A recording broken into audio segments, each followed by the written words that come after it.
В соответствии с поручением президента Садыра Джапарова, посол Турции в Кыргызстане Ахмед Даган был вызван в Министерство иностранных дел, сообщает пресс-служба МИД. Встречу с послом провели первый заместитель министра Нуран Ниязалиев. Ахмеду Дагану вручена нота в связи с проведением турецкой стороной операции по задержанию и доставке в Турцию гражданина Кыргызстана Архана Инанды. Кыргызская сторона указала на недопустимость подобных действий, которые грубо нарушают основные принципы и нормы международного права, в том числе в области уважение прав и свобод человека, закрепленные во Всеобщей декларации прав и Международном пакте о гражданских и политических правах и других документов.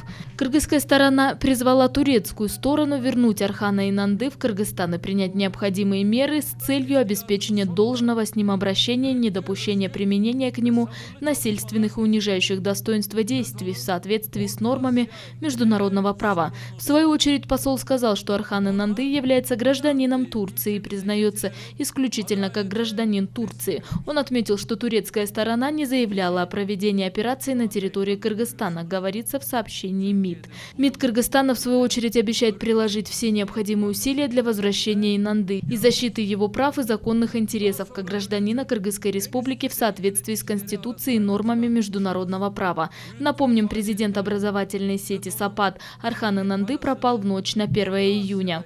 Вечером 5 июля президент Эрдоган сообщил, что турецкие спецслужбы доставили Инанды в Турцию.